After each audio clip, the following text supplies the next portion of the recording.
Eva, reține, că tu mergi să înveți și nimic mai mult. A spus strict mama fetei, Anastasia Romanovna. Se uita la fiica ei cu o oarecare îndoială, simțind că ceva nu este în regulă, dar nu existau motive să interzică să meargă la studii, așa că femeia a suspinat greu și a continuat. Trebuie să obții o educație, iar apoi să te întorci în familie, astfel încât eu și tatăl tău să putem găsi un mire potrivit pentru tine. Nu trebuie să te amesteci în romane, nu trebuie să iei decizii pripite. Dragostea este rea, ține minte asta. Mulți băieți vor de la tine doar un singur lucru, și trebuie să înțelegi asta. Eva a dat din cap cu încredere, ea nu plănuia să se întâlnească cu nimeni. Fata înțelegea perfect că părinții ei nu-i vor permite să trăiască liniștită dacă ea își va alege singură un tânăr. Așa că nu avea sens. Femeia a continuat să-i facă observații, în timp ce ea doar o privea în tăcere și își amintea dacă a luat tot ce avea nevoie pentru studii. Vei veni acasă în fiecare weekend, nu-i așa? Desigur, mamă, poate fi altfel? Eva a zâmbit ușor, încercând să facă atmosfera mai puțin tensionată. Înțelegea perfect că orice neînțelegere cu părinții ar putea duce la faptul că o vor ține închisă acasă, așa că s-a comportat ca o adevărată fetiță cu minte. E bine, asta e bine. Tatăl tău voia să vorbească cu tine înainte să pleci. Eva și-a îndreptat privirea către bărbatul care o observa atent. El nu era tatăl ei biologic, ci un tată vitreg, dar o crescuse ca pe fiica lui, cu strictețe și atenție. Era preotul bisericii locale, așa că Eva a fost crescută conform poruncilor divine încă din copilărie, iar opinia ei nu conta. Trebuia să facă așa cum i se spunea. Asta era tot. Niciun fel de nemulțumiri, niciun fel de rebeliune, nimic care să poată avea vreo consecință. Să spunem că fata nu era încântată de o astfel de educație, nu ar fi spus nimic. Înțelegea că nu a avut o copilărie fericită în comparație cu alți copii. Dar nu avea prea multe opțiuni. Dar acum plănuia să-și schimbe viața. Plănuia să încerce tot ce nu i s-a permis în toată copilăria. Să doarmă în zilele în care avea cursuri de după amiază. Dar acum trebuia să-l convingă pe tatăl ei că trebuie să meargă la universitate. Fata se uita atent la bărbat, simțind cum o neliniște ușoară se ridică în interiorul ei. Știa că la cea mai mică problemă, tatăl ei pur și simplu nu o va lăsa să meargă la studii și atunci va trebui să stea închisă.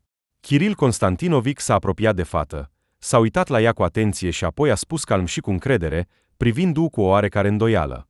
Tu înțelegi că sarcina ta principală este să înveți. Nu trebuie să te împrietenești cu nimeni, nu trebuie să duci o viață dezordonată. Nu trebuie să ai gânduri care nu sunt încurajate de Domnul. Trebuie să duci o viață dreaptă și corectă, astfel încât să nu ne fie rușine de tine. Și, de asemenea, trebuie să te întorci acasă după terminarea studiilor, astfel încât să putem găsi o pereche potrivită pentru tine. Eva a dat din cap cu încredere. A auzit aceste discursuri atât de multe ori încât nu mai era nimic nou pentru ea. Așa că trebuia doar să asculte tot ce spunea tatăl vitreg și apoi să plece. Instrucțiunile au fost atât de lungi încât, la un moment dat, fata a simțit cum o cuprinde o furie. Nu înțelegea de ce trebuia să asculte toate aceste observații și de ce nu putea pur și simplu să plece din casa părinților. În cele din urmă, lecția s-a încheiat, iar Eva a ieșit din casă.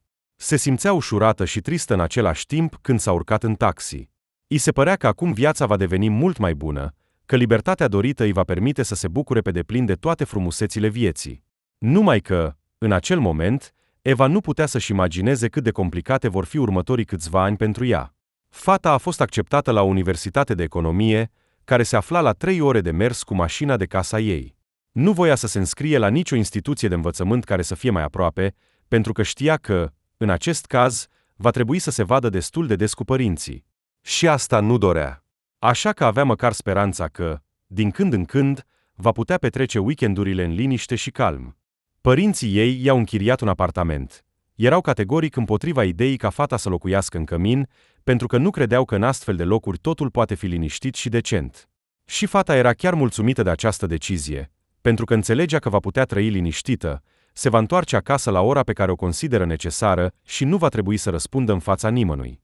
Numai că, desigur, nimeni nu i-a oferit o astfel de libertate. Trebuia să sune în fiecare zi după cursuri pentru a-i spune mamei că este acasă. De asemenea, femeia putea suna în orice moment pentru a se asigura că fiica ei învață și se pregătește pentru cursuri, nu se relaxează undeva. În primele câteva săptămâni, Fata se temea chiar să facă un pas fără permisiunea părinților. Apoi a cunoscut-o pe Iuliana, care nu-i păsa de toate regulile și trăia așa cum considera necesar. Și de atunci totul s-a schimbat radical. Iuliana era genul de fată care nu-i plăcea să urmeze regulile și cerințele stabilite. Trăia așa cum considera de cuviință. Nu asculta niciodată cerințele părinților, nu se amesteca cu tocilarii și nu se lăsa niciodată umilită. Cum s-au cunoscut Eva și Iuliana? A fost pur și simplu o nebunie. Ea știa să facă noi cunoștințe în momentul în care avea nevoie și le menținea până când nu mai era necesar. Așa s-a întâmplat și de această dată. S-au cunoscut cu câteva minute înainte de examen. Desigur, fata era perfect pregătită.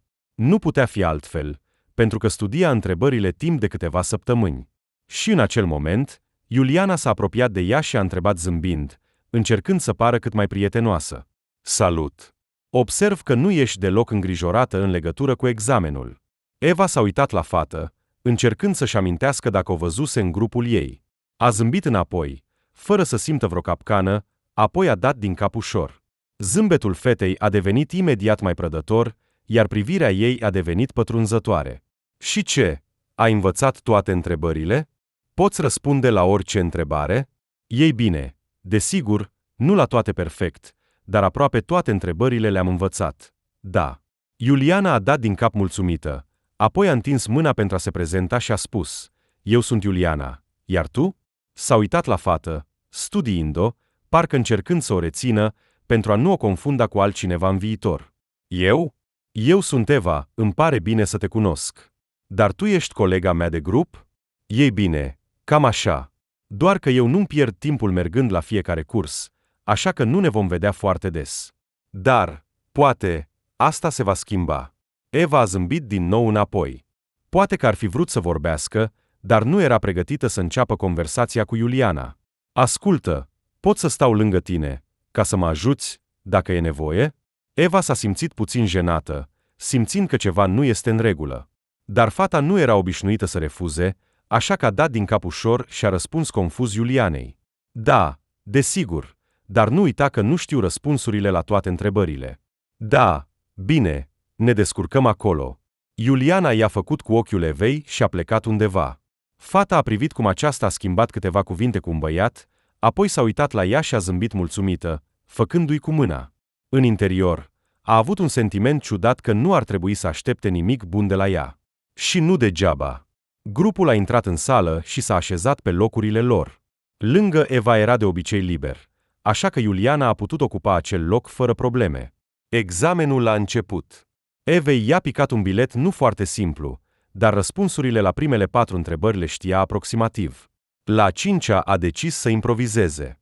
Fata a scris pe ciorna ei un plan de răspuns, l-a recitit, iar în acel moment atenția ei a fost atrasă de Iuliana. Ei, cum îți merg lucrurile? Ești pregătită să răspunzi profesorului nostru? Dar, în general, da. Rămânea doar să se gândească la cum să răspundă la ultima întrebare. Aici am o mică intare. Dar ea a spus că chiar și cu 4 răspunsuri corecte poți obține 5. Principalul lucru este să vorbești cu încredere. Da? A întrebat jucăuș Iuliana. Apoi s-a uitat atent la Eva, care nu înțelegea deloc reacția fetei, și a smuls brusc foaia ei cu răspunsurile la întrebări, după care a scris la margine numele ei și a spus cu voce tare: Elvira Pavlovna, eu am terminat. Pot să ies să mă apăr, nu-i așa? Profesora a ridicat privirea la Iuliana, apoi a chemat-o la ea. Fata a mers cu încredere în față, fără să observe privirea surprinsă a Evei, și s-a apărat aproape perfect. I-a lipsit puțin pentru 5, dar 4 o mulțumea pe deplin. A întins carnetul ei de note, apoi s-a întors către Eva și i-a făcut cu ochiul. Și doar în acel moment Eva a realizat că timpul trece, iar ea nu are răspuns la nicio întrebare. Ar fi fost stupid să dovedească acum că acel bilet era al ei și că răspunsul de pe foaie era de asemenea al ei, așa că a întins mâna și a luat foaia care a rămas după Iuliana. Nu avea ce să facă, așa că a început să scrie o nouă foaie de prezentare și să se pregătească. Spre surprinderea ei, acest bilet s-a dovedit a fi mult mai simplu decât cel anterior, iar Eva a reușit să răspundă practic fără apărare. A spus tot ce știa foarte bine și, după ce a obținut carnetul de note, a ieșit mulțumită din sală. Și în acel moment s-a întâlnit cu Iuliana, care o privea zâmbind. În acel moment, Eva a simțit furie și indignare și a spus cu nemulțumire: "Nu trebuia să te comporți așa cu mine. A fost complet nedrept. Îmi pare rău, draga mea, dar în viața asta trebuie să știi să te descurci dacă vrei să trăiești bine. Tu erai perfect pregătită pentru acest examen, sunt sigură de asta. Așa că nu văd motive să te indignezi. Ce nu este în regulă? Tu ai spus că mă ajuți fără probleme. Și acum te revolți." Iuliana s-a apropiat de fată, zâmbind ușor. "Îți datorez o favoare. 4 este o notă excelentă pentru mine, având în vedere că eu nu m-am pregătit deloc pentru acest examen." Eva se uita la fată ca la cineva pe care nu putea să-l imagineze în mintea ei. O astfel de nepăsare, o astfel de neglijență față de viitorul ei. Cum poate fi așa? Chiar nu-ți pasă că din cauza acestei atitudini față de studii vei avea probleme? Eva vorbea serios și chiar puțin iritată. "Nu, când să trăiesc, dacă tot timpul voi studia, așa?" Eva se uita la fată puțin confuză. La asta nu se gândise niciodată. Nu-și putea imagina cum poți trăi atât de nepăsător și ușor. Dar undeva în adâncul sufletului ei, mereu a dorit ca viața ei să decurgă cam așa. Numai că era greu chiar și să-și imagineze așa ceva. Atunci Iuliana a observat că noua ei cunoscută s-a întristat foarte mult. A devenit serioasă, cu o expresie de parcă fata spusese ceva complet greșit. "Hei, ce ai? Ce-am spus greșit?" Eva a ridicat privirea către fată, iar în acel moment totul i-a devenit clar. "Numai nu-mi spune că ești acea fetiță cu minte care trăiește toată viața după reguli și nu le încalcă niciodată, că nu este așa?" Eva a tăcut, iar în acel moment fetei i-a devenit totul clar. Iuliana a zâmbit mulțumită, uitându-se la ea, de parcă ar fi avut o oarecare compasiune, apoi s-a sprijinit de perete lângă ea și a spus: "Știi, poate că dacă aș fi trăit ca tine, aș fi înnebunit deja. Este pur și simplu nerealist să nu participi niciodată la nimic și să nu te bucuri de nimic în această viață. Și te mulțumește asta? Nu ai vrut niciodată să schimbi ceva? Nu înțelegi. Am părinți stricți și pur și simplu nu am avut șansa să schimb ceva. Ei controlau fiecare pas al meu, fiecare cuvânt, fiecare mișcare. Ai avut noroc că nu ai trăit în astfel de condiții și de aceea vorbești atât de ușor despre faptul că viața ta este mai bună. Dar acum nu văd părinții tăi aici. Și nu văd că ei ar urmări fiecare pas al tău. Dar totuși te comporți ca o fetiță bună care nu este capabilă să facă sau să spună ceva împotriva altor oameni." Eva se uita la Iuliana cu o oarecare nemulțumire, dar înțelegea perfect că aceasta avea dreptate. Acum nu erau părinții ei lângă ea. Nu erau cei care i-ar interzice să facă ceea ce vrea. Dar totuși nu îndrăznea să facă nimic condamnabil.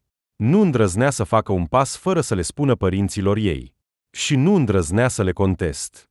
Poate că ar fi trebuit de mult să înceapă să facă ceva pentru a-și schimba viața. Să facă ceva pentru a se simți mai liberă decât era acum. Dar Eva se temea.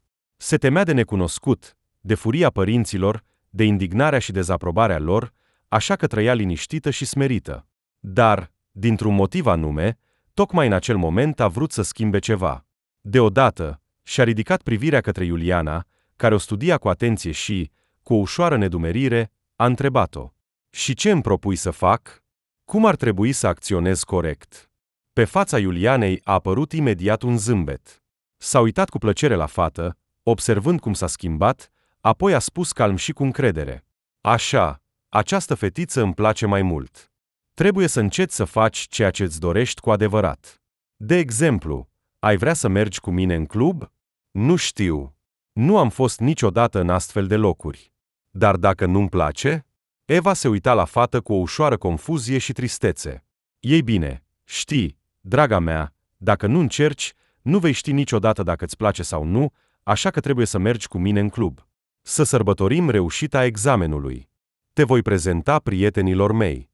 Poate că le vei plăcea și vei începe să te distrezi mai des cu noi." Iuliana a pus mâna pe umărul fetei, iar de la acest gest simplu, aceasta a tresărit. Iuliana a râs. "Ei bine, desigur, dacă nu te va teme de fiecare atingere. Dacă va fi așa și mai departe, va fi greu să te înțelegi cu cineva." Iuliana a tras-o pe fată spre ea și a adăugat: "Astăzi la 10 voi veni să te iau. Lasă în adresa ta." Eva stătea acasă, simțind cum îi bate inima nebunește. Își imagina deja cum va merge în club și va petrece prima noapte veselă din viața ei. Numai că nu a putut să le spună părinților că se pregătește să plece undeva, așa că a convenit cu mama să sune puțin mai devreme. Anastasia Romanovna a reacționat cu suspiciune la această declarație a fiicei sale, așa că conversația nu a început cu întrebările standard, ci cu o frază nedumerită. Și de ce ai decis să te culci mai devreme astăzi? Te simți rău sau ce? Eva s-a simțit puțin jenată. A realizat doar în acel moment că nu a gândit legenda pe care o va spune părinților ei. Așa că fata a încercat frenetic să înțeleagă cum să răspundă corect mamei în acel moment. A suspinat greu, încercând să se calmeze, apoi a spus încet: "Sunt doar foarte obosită astăzi. A fost un examen greu și am decis că ar fi mai bine să mă culc devreme, pentru a mă simți calmă și odihnită la cursuri mâine." Asta e. Eva simțea cum indignarea se ridică în interiorul ei din cauza faptului că trebuie să mintă. Dar nu mai era cale de întoarcere.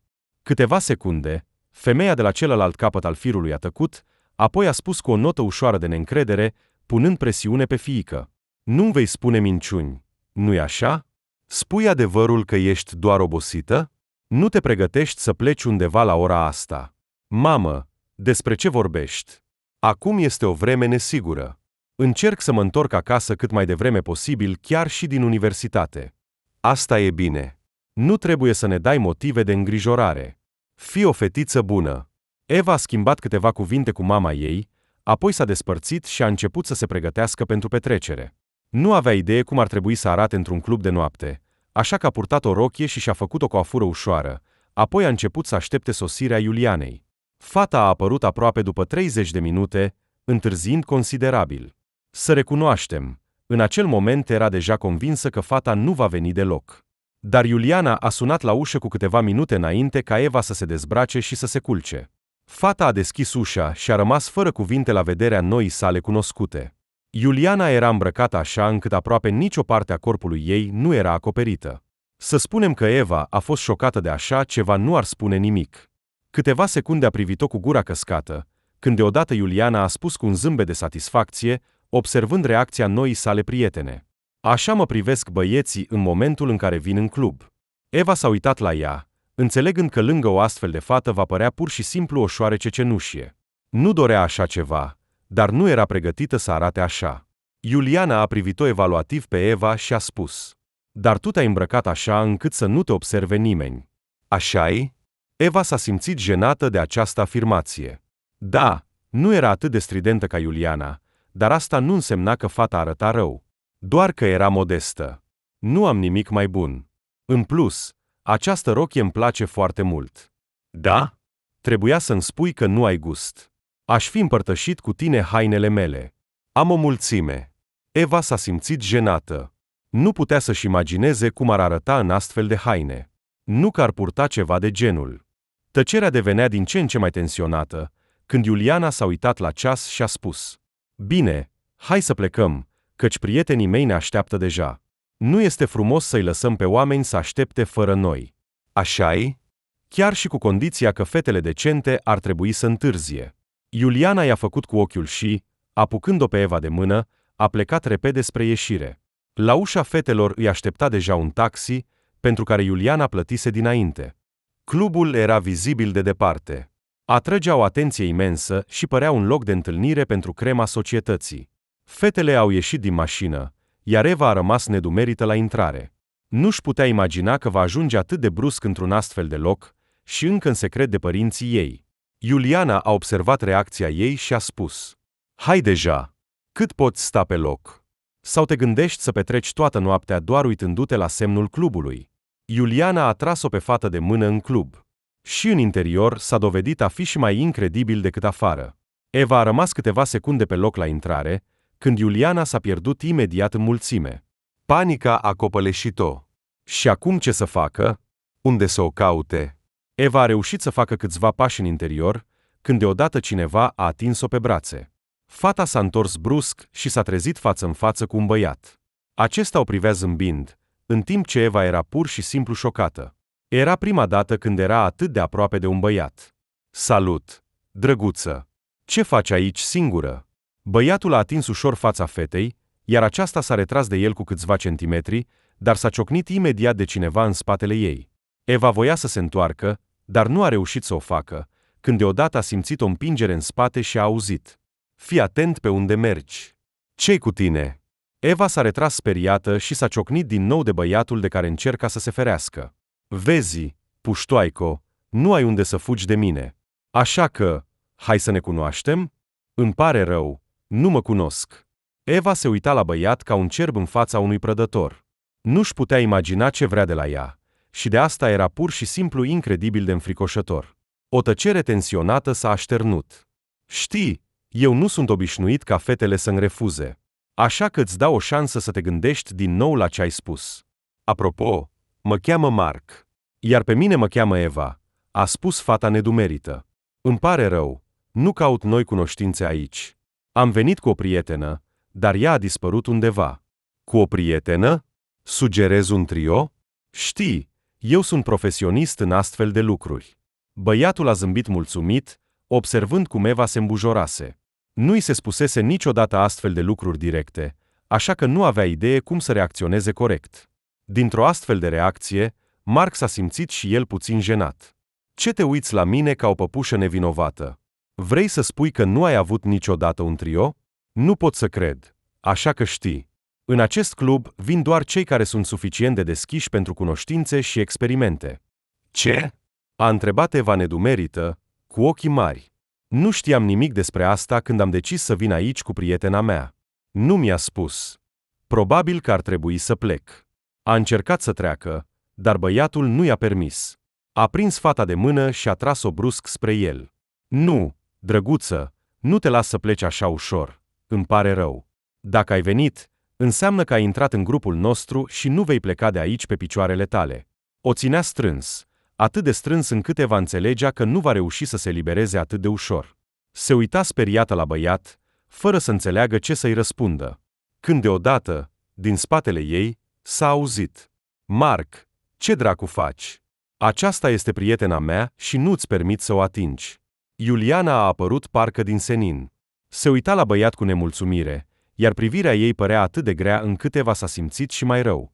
A respirat adânc, înțelegând că atmosfera nu s-a mai relaxat, apoi s-a întors din nou către băiat, observând cum i s-a schimbat expresia feței. Tăcerea devenea din ce în ce mai tensionată, când deodată băiatul a oftat greu și a răspuns iritat. Cui îi pasă de prietena ta? S-a uitat la Eva cu un oarecare dispreț. Mă distram doar. Sau asta este acum interzis? Pleacă, Mark, înainte să ai probleme. Băiatul a dat din ochi și s-a pierdut în mulțime. Eva s-a străduit să înțeleagă încotro merge el, dar s-a dovedit că nu era deloc simplu. După câteva secunde, fata a respirat adânc, realizând că problema a trecut, și a îndreptat privirea către Uliana, care părea ușor surprinsă. Aceasta și-a ridicat sprâncenele cu nedumerire, încercând să înțeleagă ce nu era în regulă, apoi a întrebat surprinsă. S-a întâmplat ceva? Eva vorbea ușor tensionată și confuză. Da, trebuie neapărat să te bagi în probleme cu cel mai rău băiat din club? Ce? A spus Eva cu nedumerire. Nu am vrut să vorbesc cu el. Pur și simplu te-am pierdut din vedere. Și apoi a apărut el, iar apoi ai apărut tu și... Uliana a dat din cap și a întors ochii, ascultând povestea. Ascultă, în cluburi sunt mulți băieți răi și ar trebui să te ții departe de ei cât mai mult posibil, dacă nu vrei probleme. În plus, mulți dintre ei vor face orice, doar ca să te ducă în pat. Vor pune ceva în băutura ta, te vor îmbăta sau pur și simplu te vor lua cu forța. Fii atentă și nu mă pierde din vedere. Înțelegi? Eva a dat din cap speriată. Nici ea nu era încântată de ceea ce s-a întâmplat, iar după ce a fost certată, starea ei s-a agravat. A respirat adânc, simțind cum devine tot mai speriată, apoi a ridicat privirea către Uliana și a spus: și cum să te țin în vedere, dacă tu pur și simplu ai dispărut în mulțime? Nici măcar nu am avut timp să înțeleg în ce direcție ai plecat. Și acum crezi că eu sunt de vină. Până la urmă, tu m-ai adus aici. Așa că nu mă lăsa. În vocea Evei se simțea iritarea. Era supărată pe noua ei cunoscută pentru că a lăsat-o la voia întâmplării. Dar Uliana vedea situația dintr-un unghi complet diferit, din perspectiva ei. A încrucișat brațele pe piept și a spus nemulțumită: ce, eu sunt mama ta, ca să te urmăresc tot timpul? Dacă mă amintesc bine, tu ai fost de acord să mergi în acest club, nu-i așa? Da. Nu mi-am putut imagina că se va întâmpla așa ceva. Uliana se uita la fată cu un oarecare compasiune. Înțelegea perfect cât de greu poate fi într-un loc nou, așa că încerca să nu arate că era ușor iritată de comportamentul Evei suflând, a luat-o de mână și a dus-o spre bar. Hei, unde mergem? A întrebat Eva cu nedumerire, uitându-se la cunoscută. Ți-am spus că seara asta o vei petrece în compania mea. Și eu plănuiesc să o petrec lângă bar, așa că vei fi acolo cu mine. Deodată, Eva a simțit o privire grea asupra ei și s-a uitat în jur. În mulțime a observat câteva priviri concentrate care păreau să o fixeze. I s-au făcut fiori pe spate. Și în acel moment, când fata se pregătea să-i spună despre asta cunoscutei, aceasta a spus brusc, dar fără probleme în seara asta. Bine? Vreau doar să mă distrez, să sărbătoresc finalizarea examenului. Și dacă decid să plec din club cu un băiat, ceea ce este foarte probabil, tu pur și simplu vei lua un taxi acasă. Clar? Eva o privea pe fată cu nedumerire. Se gândea să plece de acolo nu singură? Atunci de ce a adus-o cu ea? Ca să pară mai bine în comparație cu ea? Ca să câștige printr-un contrast destul de puternic în aspect? În interior, a apărut o neplăcută supărare. Cum a simțit Eva o oarecare încredere în sine. S-a așezat pe un scaun de bar lângă Uliana, a privit cu atenție la barman, apoi a spus zâmbind, ce-mi poți recomanda? Barmanul i-a zâmbit imediat înapoi. Suc pentru copii. Cu un zâmbet veninos, Uliana a spus, uitându-se la fată, apoi s-a întors către barman și a adăugat. Această fetiță nu a băut niciodată alcool, așa că nu-ți recomand să o îmbete, altfel s-ar putea să ai probleme, în special tu. Zâmbetul de pe fața băiatului a dispărut instantaneu. S-a uitat atent la Eva, apoi a turnat ceva într-un pahar și l-a întins. Fata l-a luat în mâini, a făcut o înghițitură mică și a suspinat dezamăgită. Era un suc obișnuit, de mere sau ceva de genul. S-a uitat la Uliana, care observa cu atenție reacția fetei și a dat din ochi nemulțumită. Apoi s-a întors de la ea și a început să examineze persoanele din club. Erau într-adevăr destul de mulți oameni, iar fetele erau cu siguranță mai multe. Băieții stăteau în principal pe canapele sau lângă ieșire, observând cu atenție cine intră și iese. Păreau să caute o victimă ușoară pe care să o prindă la prima ocazie. Gândul acesta i-a dat fiori Evei, pentru că și ea ar fi putut deveni această victimă ușoară. Fata și-a îndreptat privirea spre zona de dans, unde nu mai văzuse atât de mulți oameni beți de mult timp. Mulți păreau că nu își dădeau seama de acțiunile lor. Se sărutau, se dezbrăcau și făceau lucruri de care era rușine să se gândească. Observând cum unul dintre băieți, pe care o fată îl răsfăța pe genunchi, o privește cu atenție, Eva s-a întors brusc, simțind cum obrașul îi se îmbujorează. Ce a văzut tocmai? Era normal așa ceva? Voia să-i ceară lui Uliana să o scoată din club și să cheme un taxi.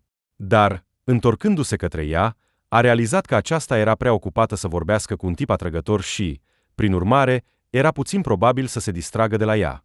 S-a lăsat să suspine dezamăgită și a îndreptat privirea către barman, care în tot acest timp o observa cu atenție pe fata care reacționa la atmosfera din club.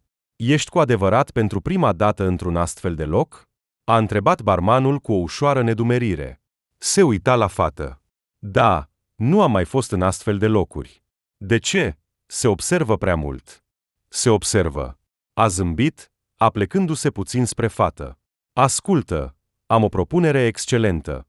Poate vrei să încerci cocktailul nostru alcoolic? Nu-i vom spune prietenei tale nimic. Și dacă te întreabă de unde l-ai luat, poți spune că te-a invitat un tip oarecare. Vrei? Eva se uita la barman cu o oarecare nedumerire. Nu înțelegea de ce bărbatul ar vrea să o ajute.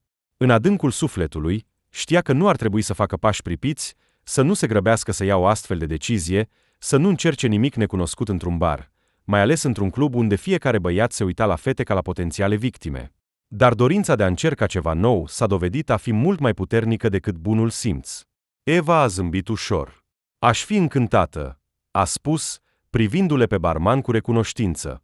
Doar că el i-a întins un pahar plin cu ceva necunoscut. Nu spune nimănui. Nimeni nu trebuie să știe că am pregătit acest cocktail pentru tine. Nu vreau probleme cu prietena ta. Ești de acord? Desigur. Eva a luat paharul și a mirosit conținutul. Aroma era plăcută, ușor acrișoară, dar foarte atrăgătoare. Eva a zâmbit ușor, anticipând cum va gusta din ceva din paharul ei, apoi a făcut o înghițitură mare. Și aceasta a fost greșeala ei principală. Lichidul arzător a curs pe gâtul ei, lăsând un gust amar neplăcut. Eva a închis ochii, simțind cum organele interne parcă se ard cu cocktailul necunoscut. Apoi și-a deschis brusc ochii și l-a privit atent pe barman. Acesta zâmbea mulțumit, observând reacția ei. "E în regulă?" a întrebat barmanul, uitându-se atent la Eva, care părea șocată. Fata a respirat adânc, realizând că situația nu se desfășura deloc așa cum se aștepta. Credea că cocktailul va aduce o căldură plăcută în interiorul ei, dar în realitate a fost neașteptat. Totul părea să ardă. "Așa trebuie să fie?" Zâmbetul de pe fața barmanului s-a lărgit. "Desigur, fetiță, acesta este alcool. Dar nu e nimic grav. Cu fiecare înghițitură următoare, acest cocktail va părea din ce în ce mai plăcut. Trebuie doar să-i dai organismului timp să se obișnuiască cu ceva nou. Sau ai crezut că va fi altfel?" Eva și-a îndreptat privirea, observând cu atenție paharul. A făcut o înghițitură destul de mare, golind aproape o treime din pahar. "Trebuie să bei puțin mai încet, mai ales dacă faci asta pentru prima dată. Nu te grăbi." Eva a dat din cap, apoi a făcut o nouă înghițitură. De data aceasta a fost mică, așa încât băutura să poată fi înghițită ușor. Și de data aceasta a fost deja mai puțin aspră și neplăcută decât prima. Căldura a devenit mai puțin pronunțată și arzătoare, iar gustul părea să fie mult mai plăcut. Acum se simțeau niște note fructate, a apărut un sentiment ciudat de euforie. Eva a zâmbit, realizând că acum bea cocktailul corect. Chiar în acel moment, mintea fetei a început să fie acoperită de o ceață. Nu se poate spune că nu înțelegea ce face, dar cu siguranță nu mai era pe deplin conștientă de acțiunile sale. În adâncul conștiinței ei a apărut dorința de a cunoaște pe cineva în club, de a petrece seara cu cineva. Parcă tot interiorul ei suspina de singurătate. Și Eva a început să se uite la băieții din jur. Încerca să înțeleagă cine ar putea să o atragă. Dar, spre surprinderea ei, nu a găsit niciun băiat care să o atragă. Fără să-și dea seama, a făcut încă câteva înghițituri, simțind cum începe să-i se învârtească capul. Dar asta nu o oprea, dimpotrivă, o incita și mai mult. Și într-un moment, Eva a decis să se plimbe prin club, pentru a-i observa mai bine pe toți. Dar, imediat ce s-a ridicat de pe scaunul de bar, Uliana a prins-o de mână și a spus: "Unde te duci?" Eva s-a întors brusc către cunoscută, uitând complet că aceasta era lângă ea și o controla. Deodată, panică s-a ridicat în sufletul ei. Eva a aruncat o privire rapidă către barman, apoi a depus toate eforturile pentru a se calma și a-și aduna gândurile. Și cu o ușoară nedumerire a răspuns: "La toaletă, unde altundeva. Sau nu pot merge acolo fără tine." Uliana părea ușor surprinsă în acel moment. S-a uitat la Eva cu nedumerire, care părea ciudată, apoi a dat din mână. "Nu mai rapid. Dacă nu te întorci în 5 minute, voi veni după tine la toaletă." Eva și-a ridicat bărbia, privindu-o pe fată cu neîncredere, apoi a dat din cap și s-a îndreptat spre toaletă. A uitat complet că a inventat tot acest lucru doar pentru a scăpa de influența prietenei sale. A văzut deja ușa toaletei, când deodată a fost prinsă de mână și trasă undeva în adâncul clubului. Eva simțea cum inima îi bate nebunește, dar dintr-un motiv oarecare nu avea puterea să se opună. Încerca să spună ceva băiatului care o trăgea într-o direcție necunoscută, dar din cauza muzicii puternice nu auzea nici măcar propria voce. Cu fiecare secundă devenea tot mai înfricoșată. Deodată, băiatul s-a oprit și s-a întors brusc către ea. Și doar în acel moment a realizat că era Mark, se uita la fată cu un fel de privire prădătoare, ca și cum ar fi fost pe cale să o sfâșie în bucăți. Și în acel moment, Eva înțelegea că nimeni nu o va salva, că Uliana nu va apărea miraculos în spatele ei și că acum trebuie să rezolve problema singură. Da, era complet neclar cum să rezolve această problemă și ce să facă mai departe. Eva se uita cu frică la băiat, când deodată pe fața lui a apărut un zâmbet ușor, relaxat. "Ascultă, se pare că am început greșit. Prea brutal, nu-i așa? Hai să începem de la început. Eu sunt Mark, iar tu ești Eva, nu-i așa?" Fata a dat din cap cu neîncredere, încă neînțelegând pe deplin ce se întâmplă. "Ascultă, nu am vrut să-ți cauzez neplăceri sau probleme. Voiam doar să te cunosc. Iar prietena ta a înțeles totul greșit.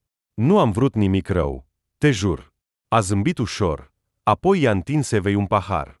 "Ia, vrei să încerci? Acesta este cocktailul meu special." Fata s-a uitat cu neîncredere la pahar. Știa foarte bine cum îi păcălesc pe fetele naive în cluburi și nu plănuia să devină una dintre ele. A dat din cap, pregătindu-se să plece. Dar Mark a suspinat greu.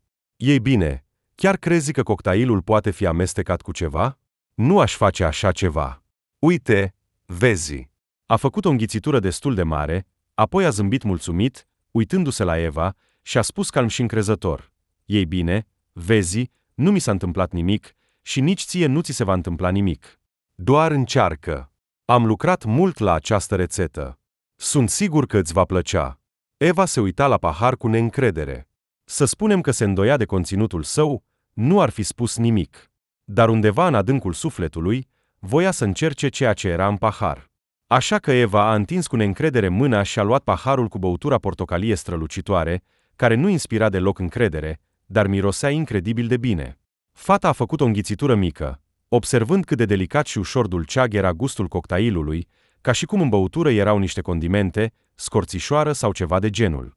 Eva a zâmbit, simțind o căldură plăcută, apoi a ridicat privirea către Mark, el observa cu atenție fata, iar zâmbetul lui devenea din ce în ce mai larg cu fiecare minut.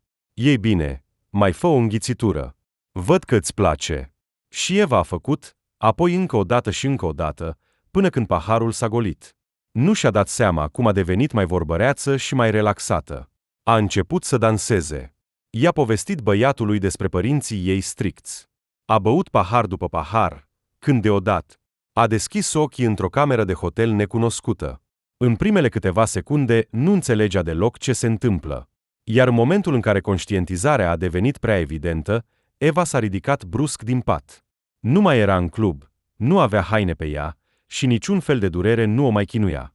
Și atunci i-a devenit clar ce s-a întâmplat. Suflând adânc, fata a încercat să se calmeze și să-și amintească ce s-a întâmplat. Dar în minte nu avea nicio amintire. Ultimul lucru pe care și-l amintea era cum dansează și bea un alt cocktail pregătit de Mark, iar apoi întuneric și liniște. Și acum era aici. Primele câteva secunde, Eva a stat în confuzie totală, neînțelegând unde se află, ce să facă și cum să ajungă acasă. Apoi, deodată, fata a izbucnit în plâns. Cum a putut să-i se întâmple așa ceva? De ce tocmai ei? Ce ar trebui să facă acum? Cum să se comporte corect? Cum va putea să-și privească părinții în ochi? Cum va putea să facă ca și cum nimic nu s-ar fi întâmplat? În interiorul ei era disperare și durere, o durere pe care nu o putea exprima în cuvinte. Părea că viața ei s-a terminat, că acum nu mai are nicio speranță pentru un viitor fericit și că merită să trăiască. Gânduri teribile se succedau una după alta în mintea ei. Se temea să respire. Se temea că, într-un moment, ușa se va deschide și o mulțime de băieți vor apărea în prag, făcând cu ea tot ce vor. Se temea că Mark o va șantaja acum, că nu o va lăsa în pace. Dar se temea și mai mult că părinții ei vor afla despre toate acestea și atunci ar putea să-și pună cruce pe viitorul ei. Ei pur și simplu o vor închide în cameră fără dreptul de a comunica cu alți tineri și de a avea o viață fericită. Și va rămâne acolo până la sfârșitul zilelor ei, dar până atunci mai avea o șansă să schimbe ceva. Cel puțin, Eva credea asta. Deodată, s-a auzit o bătaie puternică în ușă. Fata a sărit, neputând să-și imagineze cine ar putea să bată. Apoi s-a ascuns speriată sub pătură, sperând că nu o vor deranja. Cum deodată, dincolo de ușă, s-a auzit o voce cunoscută, ușor speriată și foarte agitată, după cum părea. Eva!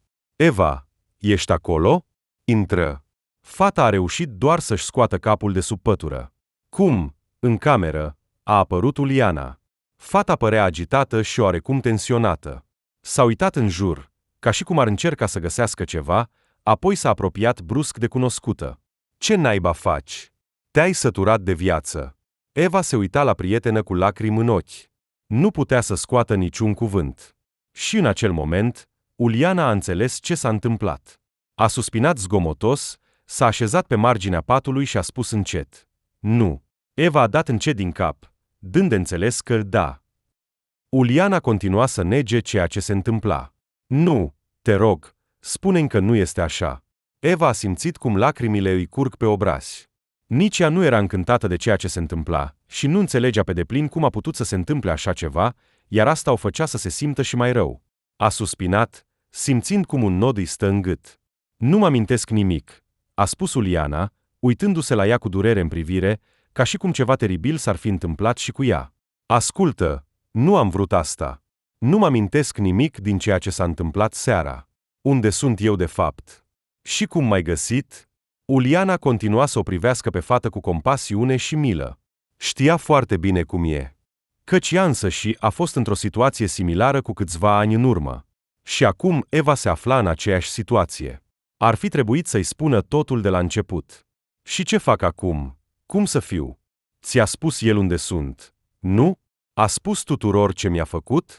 Nu, a răspuns Uliana brusc. Pur și simplu, și eu am fost cândva într-o situație similară cu a ta. De aceea ți-am spus să te ții departe de acest băiat. Are o reputație groaznică în orașul nostru. Ar fi trebuit să mă asculți. Eva se uita la fată cu un aer șocat. Dar ce? Cum poate fi așa? A făcut același lucru cu tine, nu? Da, acum 2 ani am fost într-o situație similară cu a ta. Tânără, naivă. Nu mi-am putut imagina că se poate întâmpla așa ceva. M-am distrat în club cu studenții de anul 4, iar apoi m-am trezit în acest hotel. Nu mai sunt atât de nevinovată ca înainte. Și totul, copilăria lipsită de griji s-a terminat, iar perioada adultă nu este deloc plăcută.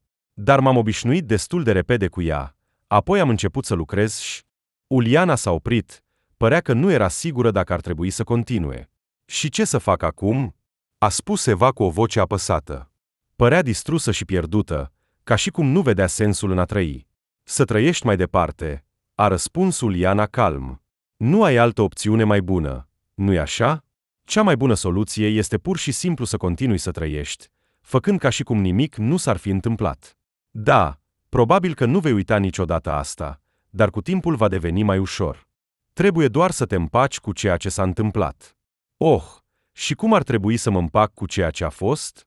După ce s-a întâmplat, acest băiat ar trebui să se căsătorească cu mine. Nu ar fi trebuit să facă așa ceva. Uliana s-a uitat la fată cu o oarecare milă. El nu va face asta. Nu poți să-l forțezi. Și dacă încerci, va fi doar mai rău pentru tine. Așa că pur și simplu împacă-te și trăiește mai departe. Eva se uita la Uliana cu neîncredere și furie, ca și cum aceasta nu înțelegea cum e să fii înșelat și inutil. Ca și cum nu înțelegea cât de mult o doare și cât de greu este să treacă prin toate acestea. Și ce acum? Ce se va întâmpla cu ea mai departe? Cum va trăi? Eva s-a întors în apartamentul ei și a pus telefonul la încărcat.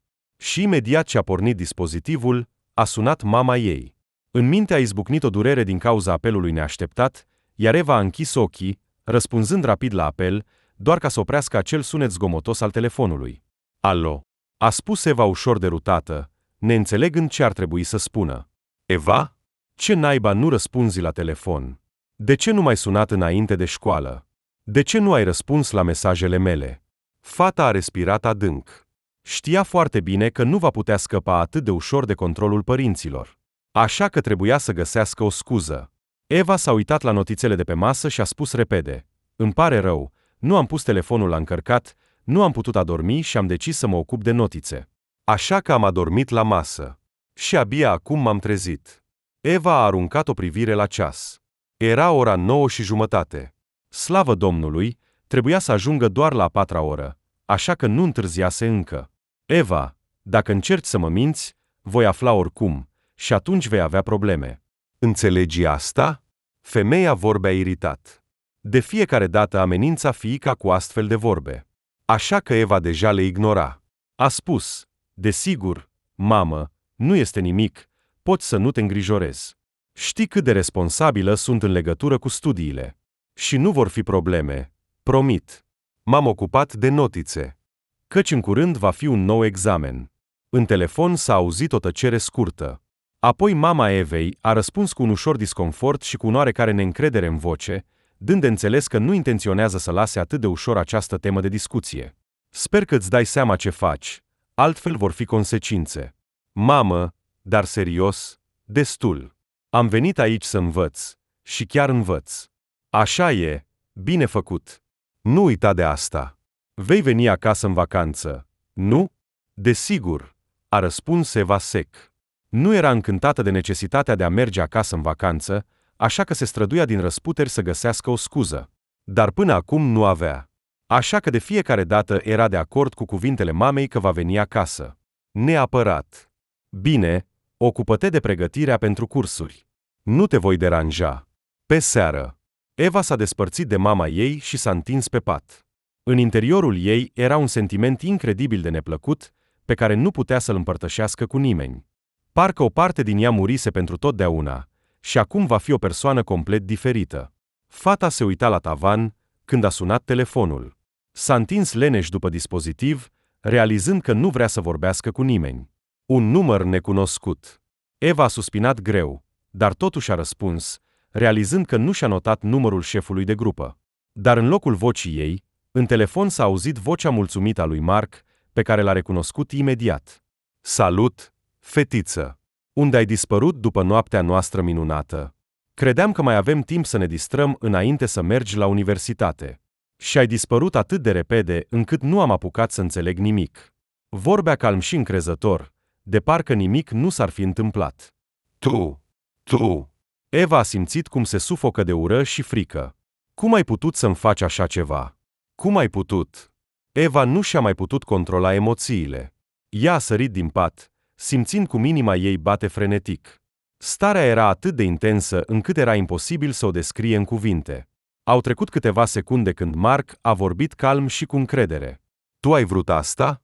Am prieteni care sunt gata să confirme. În seara aceea, tu te-ai agățat de mine. Ai spus cât de mult mă iubești. Puteam să alung o fetiță atât de mică? A spus asta cu un ton atât de dezgustător încât Eva a simțit cum greața îi urcă în gât. A încercat să se calmeze, să respire, dar Mark nu-i dădea voie să facă asta. Deci, ne întâlnim să repetăm distracția noastră? Ți-a plăcut? Nu? Nu, mi-am păstrat nevinovăția nu pentru tine, ci pentru viitorul meu soț. Ei bine, acum nu mai ai ce să păstrezi, iar eu pot să-ți ofer o sumă destul de bună pentru nopțile noastre. Știi, nici nu m-am gândit că vei fi pe lista favoritelor mele, dar uite că figura ta s-a dovedit a fi pur și simplu excepțională. Ce? Eva părea că nu înțelege pe deplin ce se întâmplă. Simțea cum îi devine greu să respire, cum îi este greu să se adune. Cum îi este rău doar gândindu-se la ce i s-ar putea întâmpla. Eu nu. Ce bani? Despre ce vorbești? A încercat să înțeleagă ce îi se propune, dar mintea ei se opunea. Ești gata să faci asta gratuit? Atunci va fi și mai bine. Dar de la prietenii mei ar trebui să iei bani. După o noapte cu mine, ești un exponat valoros. Ar trebui să te gândești înainte de a accepta vreo ofertă. Să evaluezi cât de mult îți place tipul și pentru cât ești dispusă să te culci cu el. Crede-mă, viața ta va deveni mult mai simplă când vei putea să te accepți dintr-o nouă perspectivă. Eva tăcea. Nu înțelegea unde duce conversația și despre ce vorbea Mark. Cuvintele lui păreau pur și simplu o nebunie totală. Dar băiatul vorbea calm și foarte serios în acel moment. Cum îndrăznești să-mi faci o astfel de propunere? A strigat Eva. Tatăl meu este un om credincios și am fost crescută să fiu o soție fidelă și o mamă bună. O mamă bună și o fată de comportament ușor sunt lucruri diferite. Eva a închis telefonul, înțelegând că nu vrea să continue această conversație. O umplea ură și durere, de care nu putea scăpa atât de ușor. Părea că propriile ei emoții o sufocă, că nu poate respira liber. Și din acest motiv, durerea creștea cu fiecare secundă. S-a întins pe pat și a început să plângă. Și cum să înțeleagă tot asta? Cum a putut să ajungă atât de departe? Cum s-a putut întâmpla asta tocmai cu ea? Și ce ar trebui să facă acum? Căci mai devreme sau mai târziu, părinții o vor mărita, iar atunci adevărul va ieși la iveală. Eva nu a observat când a adormit. S-a trezit de la sunetul tare al ceasului deșteptător, care suna chiar deasupra urechii ei. A respirat adânc, l-a oprit și a început să se pregătească pentru cursuri. În minte avea doar gânduri despre faptul că acum nu va mai fi niciodată la fel. Și din când în când, o amintește o durere neplăcută în partea de jos a abdomenului. Eva a participat la cursuri, ca și cum nimic nu s-ar fi întâmplat. Nimic nu trăda noua ei stare și schimbările din viața ei, în afară de o ușoară confuzie și o paliditate barelai perceptibilă. Fata înțelegea că trebuie să încerce să trăiască mai departe. Nu putea pur și simplu să renunțe la viitorul ei. Și a decis să se cufunde în studiu cu totul. Această opțiune părea cea mai simplă dintre toate, și așa a făcut. Eva l-a blocat pe Mark în telefonul ei, pentru a nu mai comunica cu el și pentru a nu răspunde accidental la apelurile lui. Apoi s-a întors la viața ei normală, simțind cum, cu timpul, devine puțin mai ușor. Au trecut aproape 2 luni de la cele mai neplăcute evenimente. Eva a mers acasă în vacanță, iar apoi s-a întors în oraș pentru a continua studiile. Era liniștită și încrezătoare că în viitor totul va fi bine. În orice caz, foarte mult dorea să creadă asta. Eva a încercat din răsputeri să uite de acea noapte teribilă, când viața ei a luat o întorsătură nefericită. Nu a mai comunicat cu Iuliana și nu și-a făcut prieteni noi. Se temea de aceleași consecințe negative ale unei simple comunicări și așa îi era bine, dar doar până în momentul în care, într-o seară, mama Evei a spus: „Draga mea, nu mai avem posibilitatea să-ți închiriem un apartament.” Eva a ascultat cu uimire cuvintele mamei, fără să înțeleagă cum poate fi așa. A rămas înmărmurită, încercând să conștientizeze realitatea celor întâmplate. Și în acel moment, când fata se pregătea să întrebe mama ce s-a întâmplat, Anastasia Romanovna a spus trist: „Tatăl tău are unele probleme de sănătate, așa că nu poate lucra deocamdată. Eu singură nu voi putea câștiga suficient pentru a acoperi toate nevoile tale și nevoile familiei noastre. Așa că eu și tatăl tău am decis că ar trebui să iei o pauză academică. Mă vei ajuta cu treburile casnice, iar tata se va recupera între timp. Apoi te vei întoarce la studii.” „Ce spui?” Eva înțelegea perfect că după o astfel de pauză va fi extrem de greu să se întoarcă la studii. Părinții abia au lăsat-o să studieze mai devreme. Iar acum, când era vorba despre întoarcerea acasă pentru o vreme, în interior apărea un sentiment ciudat că nu se va mai întoarce la această universitate. Eva tăcea. Încerca să înțeleagă ce să-i răspundă mamei și cum să acționeze corect, cum să reacționeze la astfel de vești astfel încât să nu atragă probleme asupra ei și, în același timp, să rămână în oraș. Și după câteva secunde de tăcere, Eva a spus calm și cu încredere: „Ei bine, eu tocmai voiam să vă împărtășesc vestea că am găsit un loc de muncă part-time și acum voi putea să-mi plătesc apartamentul singură. Iată.” La celălalt capăt al firului a fost tăcere. Eva înțelegea perfect că mama ei nu era încântată de această veste, dar absența țipetelor deja o încuraja. „Și ce muncă ai găsit?” „Spune-mi că este ceva decent.” „Eva.” „Da, desigur, mamă. Lucrez la o librărie locală.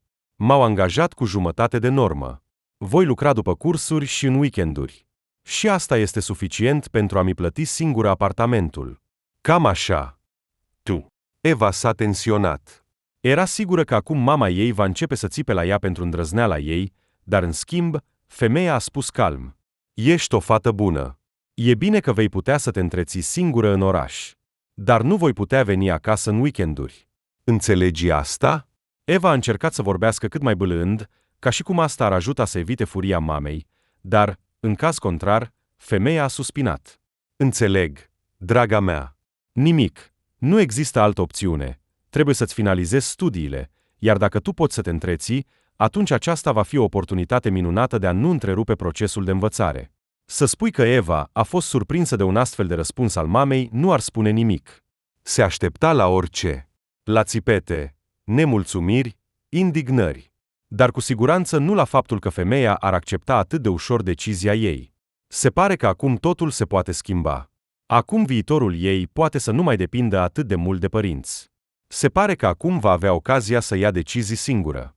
Doar că era o problemă atât de serioasă, încât Eva nu putea să-și imagineze cum să o rezolve corect.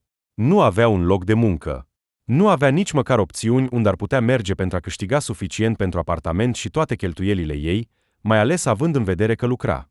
Până la plata apartamentului mai erau mai puțin de 2 săptămâni, iar ea trebuia urgent să găsească o soluție pentru această problemă. Dar cum? Imediat după conversația cu mama, Eva a început să răsfoiască numeroase oferte de muncă. A sunat la câteva anunțuri, dar de fiecare dată răspunsul a fost cam același. „Avem nevoie de o persoană care poate lucra întreaga zi.” Sau „avem nevoie de un angajat cu experiență și educație.” „Ce ne poți oferi?” Următoarele câteva zile, Eva a sunat la toate anunțurile, încercând să găsească măcar un loc de muncă. Și iată, în sfârșit, sunând la un alt număr, a auzit cuvintele dorite. „Da, am putea să te angajăm ca chelneriță în cafeneaua noastră. Plata este minimă, dar poți câștiga bine din bacșuri dacă vei servi clienții cu calitate. Crede-mă, în localul nostru vin persoane destul de înstărite care nu te vor lăsa fără bani. Desigur, cu condiția să fii destul de atrăgătoare.” „Eu?” a spus Eva cu uimire. Nu putea să-și imagineze că aspectul ei ar putea influența nivelul câștigului. Așa că o astfel de întrebare i s-a părut puțin ciudată. Sunt suficient de atrăgătoare pentru a lucra în cafeneaua voastră. Când pot începe? Timpul până la plata apartamentului se scurgea rapid. Chiar astăzi, a răspuns calm vocea de la celălalt capăt al firului. Reușești să ajungi la cafeneaua noastră în o oră? Poți să înceți schimbul? Reușesc, a spus Eva cu încredere, înțelegând că nu mai are mult timp pentru a câștiga bani pentru plata apartamentului. Trebuia să rezolve cât mai repede toate problemele, pentru a nu suferi din cauza lor în viitor. A ajuns la cafenea fără dificultate. Era situată destul de aproape de apartamentul Evei, așa că a putut să meargă pe jos. Fata a intrat în local și a rămas înmărmurită. Acest loc semăna mai mult cu un bar obscen, dar cu siguranță nu cu o cafenea obișnuită. Câteva secunde, fata a stat în confuzie, observându-i pe cei din jur, apoi a observat privirea concentrată a unui bărbat în costum. A devenit clar că vorbea cu el. Eva a mers cu nesiguranță spre el, pentru a discuta despre tot și a întrebat ce se întâmplă și dacă ar trebui să se îmbrace astfel în acel loc. Da, draga mea, ce te nemulțumește? Știi câți bani câștigă fetele noastre doar din bacșuri pentru că arată atât de bine? 10.000. Crede-mă, un astfel de nivel de salariu nu ți-ar fi visat în altă parte. Eva s-a uitat cu neîncredere în jur. A văzut cum bărbații o privesc atent pe fetele în fuste scurte, apoi lasă sume destul de mari în plicuri. Eva a suspinat. Cu siguranță nu așa își planificase să câștige primii ei bani. Dar conștientizarea clară că nu avea altă opțiune o făcea să se calmeze și să facă așa cum i se spune. A respirat adânc. Dar nu va trebui să fac nimic indecent, nu-i așa? Nu, asta nu este în atribuțiile tale. Trebuie doar să notezi comenzile, să le transmiți în bucătărie, apoi să aduci preparatele gata și să cureți mesele. Cât îți lasă clienții, atât câștigi. Există un salariu fix sau nu? Nu vei primi atât cât îți lasă clienții. Nu există salariu de bază aici. Nici angajare oficială, astfel încât să te putem da afară imediat dacă înceți să depășești limitele în interacțiunea cu clienții. Eva se uita cu uimire la bărbat. Nu mai văzuse astfel de condiții de muncă, în care să nu aibă un salariu oficial și să câștige singură de la clienți. Observând îndoiala din ochii fetei, proprietarul localului dubios a spus: crede-mă, aici poți câștiga bani buni. Cu timpul, vei avea clienți fideli care vor veni aici doar pentru tine. Și având în vedere că, fetiță, ești tânără și destul de drăguță, pot spune cu siguranță că astfel de clienți vor apărea destul de repede. Bine, a spus Eva cu un suspin. Unde pot lua uniforma pentru muncă? A ridicat ochii spre bărbat și a văzut pe fața lui un zâmbet mulțumit. A simțit o neplăcere și o repulsie. A vrut să se spele după o astfel de conversație stridentă și murdară, dar nu avea de ales. Eva s-a schimbat și a început să lucreze. În primele câteva ore, i-a fost extrem de incomod și chiar puțin rușine să ia comenzi în acel costum. I se părea că este aproape goală în fața unui număr mare de bărbați care o urmăreau atent în fiecare mișcare. Parțial, așa era. Costumul acoperea foarte puțin. Dar tocmai asta le aducea bacșuri mari lucrătoarelor din acel loc. Eva a suspinat greu, înțelegând că va trebui să se obișnuiască și s-a forțat să se relaxeze puțin. Și a reușit. A devenit puțin mai ușor să lucreze de atunci. A început să preia stilul de comportament al altor angajate și apoi să observe reacțiile clienților. A înțeles rapid ce le place bărbaților care vin în acel loc. Înclinații joase, genuflexiuni, decolteu și zâmbete, toate aceste momente îi permiteau să câștige pur și simplu sume incredibile la finalul cinei ca bacș. Și deja dimineața, Eva avea în buzunar aproape o treime din suma necesară pentru plata apartamentului. Era cea mai tânără și atrăgătoare dintre toate celelalte chelnerițe. Din acest motiv, tot mai mulți bărbați voiau ca ea să se ocupe de servirea lor. Fata simțea deja că va putea câștiga pentru apartament și să-și asigure o existență normală, lucrând câteva zile în acest ritm. Doar că în acel moment nu putea să-și imagineze că pe calea ei vor apărea deja noi probleme. Eva a decis să vină la muncă și în seara următoare pentru a câștiga și mai mulți bani. Dar a realizat că nu era atât de simplu. În momentul în care fata se pregătea să se apropie de o masă sau alta, o altă chelneriță o depășea, practic împinând-o, dându-i de înțeles că ar fi mai bine să nu o deranjeze. Primele câteva dăți, Eva a ignorat acest comportament, considerând că sunt clienți obișnuiți ai altor angajate. Dar, după ce a stat deoparte mai bine de o oră, a decis să se apropie de șeful ei. Povestind despre ce se întâmplă, Eva era sigură că o vor ajuta să rezolve problema. Dar, în schimb, bărbatul a ridicat din numeri și a spus, fără a-și ascunde indiferența și calmul în acel moment: asta e concurența. Fiecare încearcă să câștige cât mai mult, așa că trebuie să-ți rezolvi singură problemele, draga mea. E clar? Dar cum ar trebui să fac asta? Nici măcar nu mă lasă să mă apropii de masă, cu atât mai puțin să vorbesc cu clienții. Cum ar trebui să lucrez într-un astfel de mediu? Bărbatul s-a uitat atent la Eva, din expresia feței lui era clar că nu-i pasă de problemele fetei și că nu are de gând să le rezolve. Și în următoarea secundă, el a confirmat asta, spunând: ascultă, tu ai vrut să lucrezi, nu-i așa? Așa că trebuie să-ți rezolvi singură problemele în echipă. Vorbește cu fetele. Poate că ai făcut ceva greșit. Ele sunt drăguțe. Vor fi de acord să te ajute. Eva s-a uitat la angajatele care o urmăreau atent. Era evident că ele înțelegeau perfect că fata a mers să se plângă, așa că nu se aștepta la nimic bun. Eva a respirat adânc, spunând: credeți că voi putea să rezolv singură problemele cu ele, așa-i? Desigur. La mine lucrează doar cei mai buni dintre cei buni. Așa că încearcă să vorbești calm cu ele. Sunt sigur că vor răspunde cu plăcere la toate întrebările tale și te vor ajuta să rezolvi problemele. Bine, draga mea? Eva s-a uitat la una dintre chelnerițe, care nu-și lua privirea de la ea. Era evident că Tatiana voia să vorbească cu ea. Eva s-a apropiat de ea, încercând să rezolve problema. Dar nu a reușit să spună niciun cuvânt, căci angajata cafenelei a spus cu superioritate în fața ei: aici nu ești binevenită. Nu cred că ar trebui să rămâi printre noi dacă nu vrei probleme. Eva a privit cu uimire fata. Nu se aștepta la o astfel de întorsătură a situației și nu putea să-și imagineze cum să răspundă corect la o astfel de afirmație. A respirat adânc. Ce am făcut? Eu sunt la fel de angajată ca toate celelalte din acest local. Nu, noi lucrăm împreună. Fiecare are clienții săi, iar tu ai venit și ai decis că poți lucra în locul tuturor. Știi, fiecare are problemele sale, iar noi nu suntem aici din plăcere, așa că nu-ți vom ierta fapta. Mai bine pleacă de aici, cât ești întreagă. Asta îți spun. Sau mai târziu vei plânge amar că ai decis să rămâi în acest loc. Mult noroc! Fata a luat un tavă și s-a îndreptat spre o masă, fără a-i da Evei ocazia să răspundă. Eva a privit cu uimire cum pleacă. Simțea cum totul din interiorul ei îngheață de frică. Dar nu-i se va întâmpla nimic, nu-i așa? Ea doar lucra, servea clienții și nu știa că nu are voie să servească mesele altora. Nimeni nu i-a spus asta. Poate că trebuie doar să aștepte puțin mai mult, ca toți să se calmeze și să o accepte în echipă. Doar puțin mai mult timp, ca toți din jur să înțeleagă că și ea nu este aici din plăcere și atunci totul va fi bine. Așa-i? Și unde crezi că te duci, fetițo? Eva s-a întors brusc, auzind o voce în spatele ei. Nu se aștepta ca cineva să o urmărească la acea oră, așa că s-a speriat foarte tare auzind aceste cuvinte. O urmăreau câteva fete, cele care lucrau împreună cu ea în cafenea. Scuză-mă, a întrebat Eva cu uimire, oprindu-se, dar apoi făcând câțiva pași înapoi, ca și cum ar încerca să se protejeze de eventuale atacuri. Fata se uita atent la toate cele prezente, încercând să înțeleagă ce se întâmplă.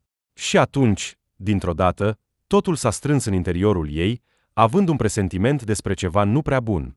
Fetele se apropiau de ea, iar cu fiecare metru, inima Evei bătea tot mai repede. Nu voia să fugă, căci nu înțelegea încă ce vor de la ea.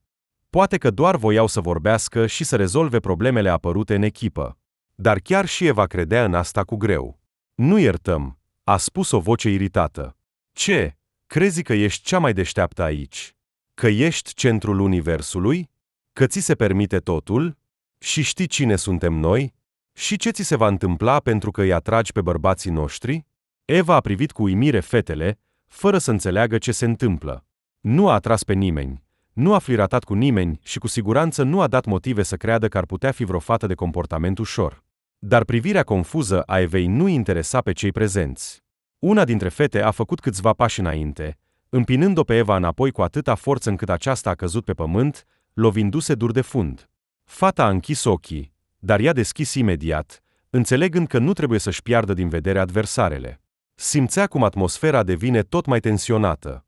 Fata a făcut câțiva pași spre Eva, apoi a spus iritat: ce te faci că ești proastă? Crezi că nu ne-am dat seama ce încerci să faci? Încerci să le iei bărbaților noștri ca să câștigi bani de la ei.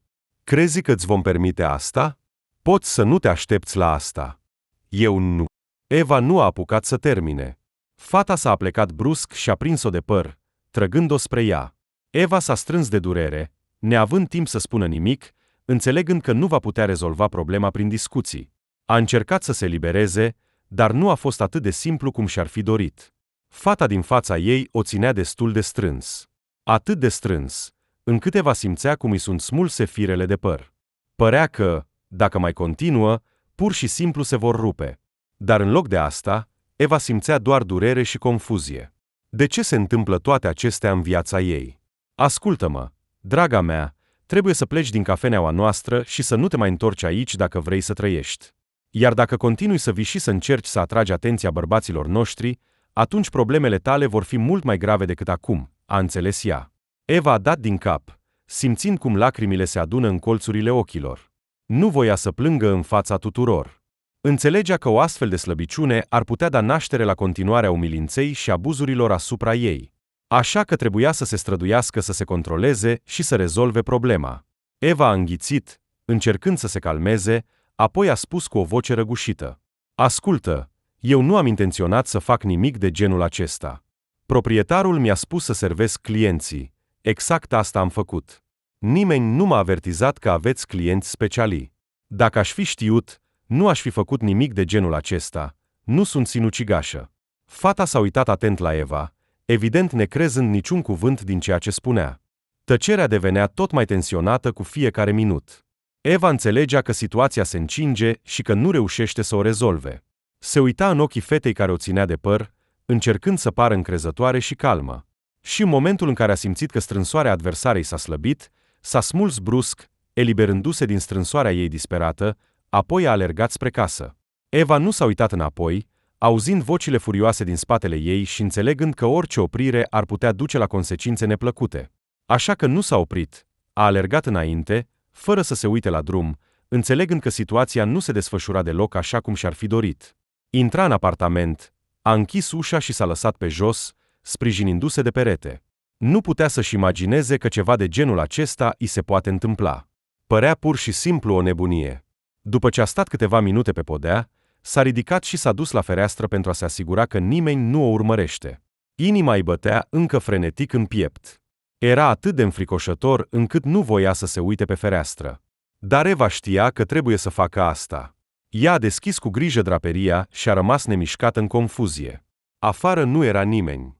Se pare că nimeni nu o urmărea. Și totul era doar o fantezie a ei. Se pare că da. Eva s-a relaxat puțin și a aprins lumina. În acel moment, un singur lucru era clar. Nu se va mai putea întoarce la acel loc de muncă, așa că trebuie să caute cât mai repede un nou loc de muncă. Amintindu-și de experiența neplăcută a căutării unui loc de muncă, în mintea Evei a apărut o idee complet nebunească, care părea lipsită de rațiune. Dar nu avea de ales. Fata a luat rapid telefonul în mână, realizând că poate să se răzgândească în orice moment. Apoi a format numărul acelui băiat căruia îi promisese că nu-l va suna niciodată în viața ei. După câteva tonuri scurte, de cealaltă parte s-a auzit vocea alo. Eva a simțit cum un fior îi străbate spatele. Nu voia asta, nu voia să spună nimic, nu voia să facă nimic, dar conștientizarea că în curând va fi evacuată din apartament din cauza lipsei plății și că apoi va pierde posibilitatea de a studia la universitate și de a-și asigura un viitor mai bun, a făcut clar că trebuie să acționeze. Eva a suspinat adânc, apoi a spus încet în telefon, încercând să vorbească cu încredere. Am nevoie de bani, sunt dispusă să lucrez. Nu a văzut, dar cu fiecare celulă a corpului său simțea cum băiatul de la celălalt capăt al firului zâmbește. Și Mark chiar era bucuros de această întorsătură a evenimentelor. A tăcut câteva secunde, apoi a spus cu un ușor sarcasm: Ascultă, drăguță, crezi că te-am așteptat tot acest timp? Am deja o altă fată care îmi distrează prietenii. Așa că, te rog. Trecând peste mândria ei, Eva a spus împotriva voinței sale: Oh, cât de drăguț! Fetița a venit singură la picioarele mele și cere ajutor. Dar cum să refuzi o fetiță atât de neajutorată? Eva a suspinat adânc. Nu voia să continue această conversație, dar avea nevoie urgentă de bani. Fata a tăcut, neștiind cum să răspundă corect în această situație. Dar răspunsul nu era necesar. Mark a spus cu satisfacție: ascultă, dacă vrei să lucrezi, pot găsi pentru tine câteva opțiuni bune. Dar tu va trebui să-mi dai o parte din banii câștigați. Ai înțeles? Ce? A spus Eva cu confuzie. Mi s-a părut că eu voi distra băieții pentru bani. Ce legătură ai tu cu asta? Cea mai directă, eu voi căuta clienți pentru tine, iar tu îi vei distra. Vei primi bani de la ei, iar o parte din acești bani îmi vei da mie, și atunci toți vor fi în abundență și prosperitate. Ce altceva mai trebuie pentru fericire? Nu-i așa? Eva asculta șocată cuvintele lui Mark, neînțelegând unde vrea să ajungă. Cuvintele lui păreau pur și simplu o nebunie în acel moment. Nu voia să lucreze după aceste reguli, așa că a spus: nu vreau să cauți clienți pentru mine. Vreau să aleg băieții singură. Vrei prea mult, drăguță. Când ai avut ocazia, ai refuzat, iar acum vei lucra la fel ca toți ceilalți. Dar dacă ceva nu te mulțumește, poți căuta un alt loc de muncă pentru tine. Nu te oblig să lucrezi pentru mine, nu-i așa? Toate cele bune. Nu, a spus brusc Eva, simțind cum un nod îi crește în gât. Bine. Sunt de acord cu condițiile tale. Dar am nevoie de ceva timp pentru a mă pregăti pentru întâlniri. O să am, nu-i așa? Desigur, drăguță. Nu vei avea atât de multe întâlniri pe cât crezi. Ai încă puțin experiență. Ești tânără și frumoasă, așa că îți vor plăti bine. Vei putea petrece timpul în plăcere. Desigur, dacă într-un moment nu îți va veni dorința de a câștiga cât mai mulți bani și nu vei începe să lucrezi zi și noapte în încercarea de a obține cât mai mult. Eva a simțit cum un nod îi crește în gât doar gândindu-se că va fi la comă după bani în acest fel. Voia să câștige doar pentru a plăti chiria și pentru nevoile minime, iar apoi va căuta alte modalități de a câștiga. Dar acum trebuia să accepte ceea ce avea, căci nu avea alte opțiuni. Și ce trebuie să fac? Când voi avea primul client? Eva simțea cum, doar gândindu-se că va distra pe cineva pentru bani, îi era rău. Dar cu fiecare minut, frica devenea tot mai slabă. Se făcea clar că trebuie să rezolve problemele pe măsură ce apar. Și acum cea mai serioasă dintre ele era să ajungă pe stradă. Mark tăcea. Părea că nu știe cum să răspundă fetei. Deodată, în telefon s-a auzit calm: îți voi trimite un mesaj de îndată ce va apărea cineva care va fi dispus să plătească pentru tine. Dar trebuie să rămâi conectată. Dacă nu pot să te sun, nu va fi nicio afacere și vei pierde banii tăi. Clar? Clar. A răspuns Eva sec și a închis. Nu putea să-și imagineze cum ar trebui să se comporte cu astfel de clienți, cum ar trebui să comunice cu ei, cum ar trebui să treacă la acel lucru. Frica era atât de mare încât nu putea să-și imagineze cum va putea să treacă peste sine și să facă ceea ce va arde în focul iadului.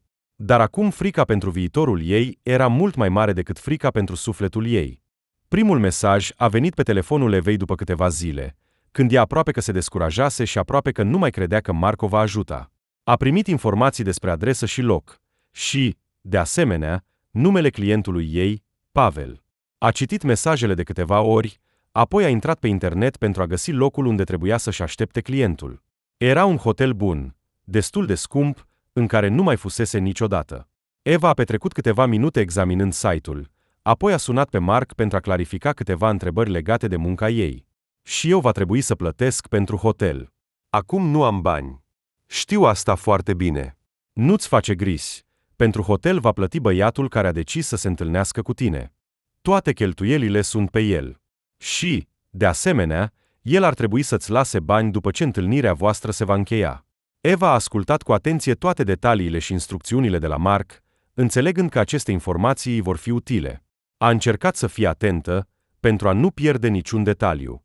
Doar că nu era ușor să facă asta. În interior, frica și panica creșteau și era imposibil să le îmbălânzească atât de ușor.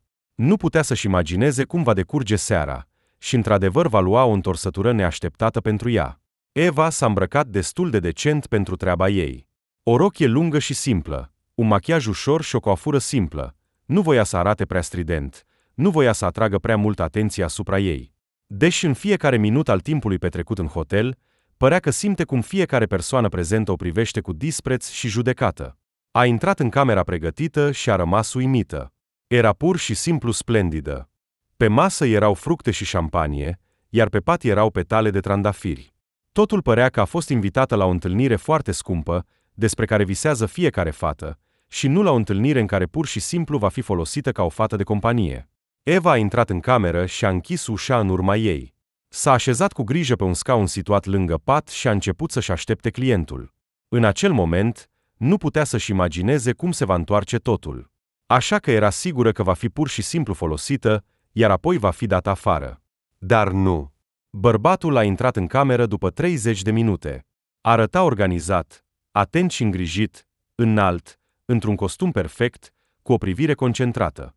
Nimic din el nu semăna cu ceea ce-și imaginase Eva, și acest lucru o bucura incredibil de mult. A respirat ușor, înțelegând că întâlnirea nu va fi atât de neplăcută, apoi a început să-l examineze cu atenție pe clientul ei. A spune că el era destul de plăcut la înfățișare nu ar fi spus nimic. Părea un fel de om de afaceri, proprietar al unei companii cunoscute sau pur și simplu o persoană foarte de succes. Dar cu siguranță nu părea a fi cineva care ar putea folosi serviciile fetelor de companie. Poate că era chiar căsătorit. Eva și-a îndreptat privirea spre mâna sa dreaptă, dar nu a văzut niciun inel. În acel moment, a devenit puțin mai ușor, deoarece înțelegea că nu participă la o infidelitate și la distrugerea unei familii. Se pare că a privit prea mult mâna bărbatului, deoarece el a spus brusc cu seriozitate: "Nu sunt căsătorit, poți să nu te îngrijorezi în legătură cu asta." Eva s-a simțit ușor jenată, privindu-le în jos. Nu se aștepta ca subiectul să ajungă atât de repede la relațiile bărbatului și viața lui personală. Dar a fost chiar mai bine așa. S-a apropiat de fată, s-a așezat pe marginea patului aproape de ea și a privit-o cu atenție în ochi. Părea că încearcă să o studieze cât mai bine, să rețină fiecare detaliu. Deodată: "Eva, spune-mi, de ce ai început să te ocupi cu aceste lucruri? Cu siguranță nu dintr-o mare pasiune pentru bani? S-a întâmplat ceva? Ai vreo problemă, nu-i așa?" Fata a dat din cap aproape imperceptibil. Nu dorea să discute despre problemele ei financiare. Dar era cu siguranță mai bine decât să discute despre problemele din viața ei personală sau să treacă direct la proces. Bărbatul a dat din cap, continuând să o privească pe Eva cu atenție. "Spune-mi, ești mulțumită că eu am devenit clientul tău? Sau ai fi vrut pe altcineva?" Eva a ridicat privirea confuză spre bărbat. Nu înțelegea deloc unde vrea să ajungă, așa că a spus cu o ușoară confuzie, încercând să controleze fiecare cuvânt spus și fiecare emoție: "Nu am avut ocazia să-mi aleg clientul. Mi s-a trimis doar adresa și ora întâlnirii, și asta e tot." Eva a privit în jos. "Și nu ești prea încântată să fii aici, nu-i așa?" Nu se potolea bărbatul. "Dar cum poți fi fericit în această situație?" a spus Eva cu o tristețe tăcută. "Ai dreptate." Pavel o privea atent pe fată, iar acest privire nu părea deloc incomodă, ca și cum un bun prieten sau un băiat simplu care îi plăcea. Dar nu cineva care intenționa să plătească pentru o noapte cu ea. "Știți, nu arăți ca o fată care este gata să se ofere pentru bani," a spus Pavel. "Mai degrabă arăți ca o mamă și o soție exemplară. Și, să fiu sincer, când te-am văzut în această roche modestă, stând așa în colțul camerei, m-a făcut să mă simt chiar inconfortabil. Nu mi-am imaginat că vei fi mult mai bună decât mi-am imaginat și că întâlnirea noastră va lua o întorsătură atât de neașteptată. Ești pur și simplu magnifică și ar fi stupid să te tratezi ca pe alte fete de companie. Vrei să bei un pahar de vin?" Eva a clătinat din cap. Poate că ar fi fost mai bine, ar fi fost mult mai simplu să se îmbete și să nu-și mai amintească de nimic, dar voia să fie cu mintea limpede și să-și amintească cum a ajuns pe acest drum alunecos. Privind cu atenție în jur, părea că încerca să-și facă un plan de retragere, dar a fost greu să facă asta. Bărbatul a observat zbuciumul și confuzia ei, așa că a întrebat: "Poate că nu ar trebui să avem această întâlnire? Poate ar trebui să ne despărțim?" Eva a ridicat privirea confuză spre el, apoi a suspinat adânc și a spus, încercând să nu facă nicio concluzie bruscă: "Îmi pare rău, dar am nevoie foarte mult de bani. Nu aș fi ajuns aici în nicio altă situație, dar acum trebuie să mă întrețin și să-mi asigur existența nu tocmai simplă. Așa că, nu ai putea să faci totul să se termine cât mai repede?" Eva îl privea pe bărbat cu tristețe și durere în privire. Și el părea că s-a îndurat de fată. I-a întins un teanc de bani, care părea destul de impresionant, apoi a zâmbit ușor și a spus calm, cu încredere: "Iată, ia. Dacă problema este doar banii, nu pot să nu te ajut. Dar nu pot pur și simplu să iau banii tăi. M-aș simți obligat față de tine. Nu voi putea dormi liniștit. Te rog, nu trebuie să faci asta.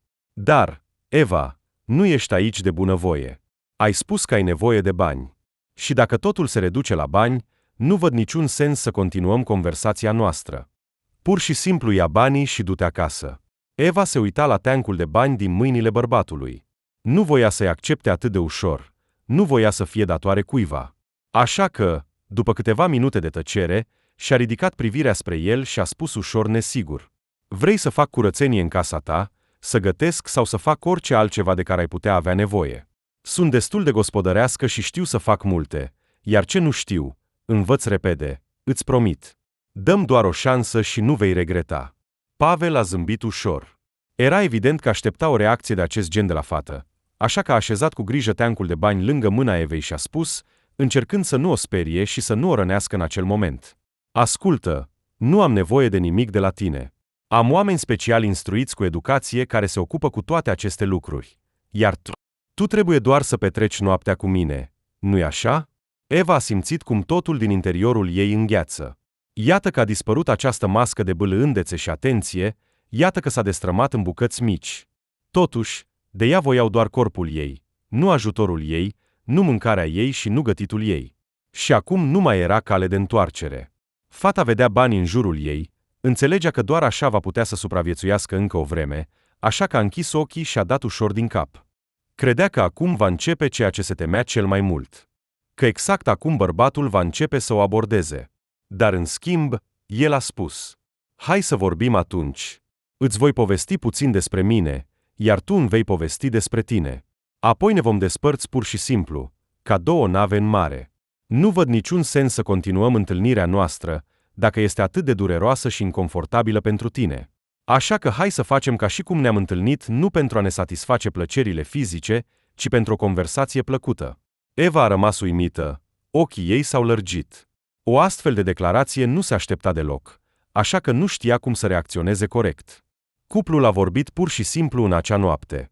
Pavel a povestit puțin despre el, despre munca lui, despre cum a rămas singur, a pierdut părinții într-o catastrofă, dar nu și-a pierdut credința în minuni și ajută la construcția unor biserici. A împărtășit cum a început să acorde o mare importanță detaliilor și micilor lucruri, cum a încetat să se îngrijoreze de lucrurile lumești, când a început să câștige suficient pentru a-și acoperi toate nevoile. Și a adăugat că Eva nu era prima fată cu care se întâlnea, dar era prima căreia dorea să-i ajute sincer, că era gata să facă orice, doar ca ea să se simtă confortabil și în siguranță. A trecut un timp. Afară a început să se lumineze, când cuplul s-a despărțit pur și simplu. Eva s-a întors acasă, luând banii pe care Pavel i-a dat. Iar bărbatul nu știa unde se îndreaptă, dar știa că se vor întâlni din nou. El a dat de înțeles acest lucru în momentul în care s-au despărțit. O privea de parcă acum ea era proprietatea lui, era jucăria lui, cu care putea face tot ce dorea. Și, într-o oarecare măsură, era adevărat, căci acum depindea de banii lui. Acum trebuia să joace rolul acelei fete în care s-a îndrăgostit Pavel și să se roage ca apropierea dintre ei să nu vină atât de repede cum ar putea, altfel. Așa au trecut câteva luni. Se întâlnea cu Pavel de câteva ori pe lună, bărbatul îi dădea constant o sumă destul de mare, dar nu cerea nimic în schimb. Pur și simplu se plăceau, petreceau timp împreună și se plimbau prin parcuri, alei și grădini. La un moment dat, Eva a realizat că a încetat complet să se teamă de acest bărbat. Părea că îl iubește într-o oarecare măsură, dar se temea să recunoască chiar și în fața ei, pentru că nu își putea imagina unde ar putea duce astfel de relații. Era înfricoșător să te gândești cum s-ar putea transforma totul. Căci el cu greu căuta o fată printre cele care erau gata să-și deschidă picioarele atât de ușor. Cu greu ar dori o soție care să fie o fată de companie. Cu greu ar fi fost încântat de vestea că Eva s-a îndrăgostit de el. Așa că a tăcut. A făcut pur și simplu ca și cum nimic necorespunzător nu se întâmplă, că totul decurge normal. Că, într-o oarecare măsură, era chiar fericită că totul se desfășura în acest fel. Doar că, la un moment dat, totul s-a întors cu susul în jos. A fost o întâlnire obișnuită de iunie. Eva plănuia să meargă acasă în vacanță, așa că a decis să-l anunțe pe Pavel, pentru ca el să nu se îngrijoreze de dispariția ei. Dar răspunsul bărbatului a fost complet neașteptat pentru ea în acel moment. Eva, mi-a făcut plăcere să petrec atât de mult timp cu tine. Să fim împreună în momentele când mi-a fost greu și să petrecem seri atât de frumoase. Să fiu sincer, îmi va lipsi acest timp petrecut cu tine. Dar trebuie să-ți mărturisesc că mă voi căsători. Fiica unui prieten de-al meu își caută un soț bun, iar eu am decis să preiau exact acest rol. Înțelegi, sunt deja la o vârstă la care trebuie să mă gândesc la o soție și copii. Am nevoie de mai multă stabilitate în viață. Eva s-a uitat la bărbat cu o ușoară uimire. Nu-și putea imagina că situația se va întoarce atât de neașteptat. Au trecut câteva secunde de tăcere completă, când Eva a spus cu confuzie: Deci nu vor mai fi întâlniri între noi? Am înțeles corect. Pavel? Îmi pare foarte rău să spun asta, dar așa este, Eva. Fata a simțit cum un nod îi crește în gât. Se gândea cu recunoștință că a economisit o parte din bani în tot acest timp, așa că va putea supraviețui încă o vreme fără aceste întâlniri. Poate că a sosit momentul în care trebuie să găsească un loc de muncă care să-i aducă venituri nu atât de ușor ca întâlnirile cu Pavel. Ce să facă? Să aștepte până când bărbatul va povesti totul? Dar nu. Eva s-a uitat atent la mamă, a respirat adânc și a început să povestească tot ce s-a întâmplat cu ea de când părinții ei nu au mai ajutat-o cu bani în oraș. A încercat să nu omită niciun moment din povestea ei. Și în momentul în care povestea s-a încheiat, în cameră a fost o tăcere de mormânt. Cum ai putut să te comporți așa? Doamne, ce rușine! A strigat mama Evei, brusc încetând să se uite la fiica ei cu confuzie. Nu am avut altă opțiune, a spus Eva în răspuns, cu voce joasă. A fost? Ai avut o opțiune. Puteai să vii acasă. Și ce vom face acum? Ce se va întâmpla dacă acest bărbat va spune tuturor despre tine? Dar Eva nu a apucat să răspundă. A bătut la ușă, iar pe prag a apărut Pavel. Arăta puțin agitat, dar totuși serios. Ascultați, nu se va întâmpla nimic de genul acesta. Vreau cu adevărat să mă căsătoresc cu fiica dumneavoastră, dacă, desigur, veți da consimțământul pentru căsătoria noastră. Toți au rămas uimiți, privindu-le pe bărbat, necrezând în realitatea lui. Apoi Eva s-a ridicat în picioare și a sărit în brațele lui. Eva și Pavel s-au căsătorit. Bărbatul a luat fata la el și a ajutat-o să-și continue studiile, ajutându-și părinții. Iar Eva nu putea să creadă că în viața ei s-a întâmplat o minune atât de greu de crezut.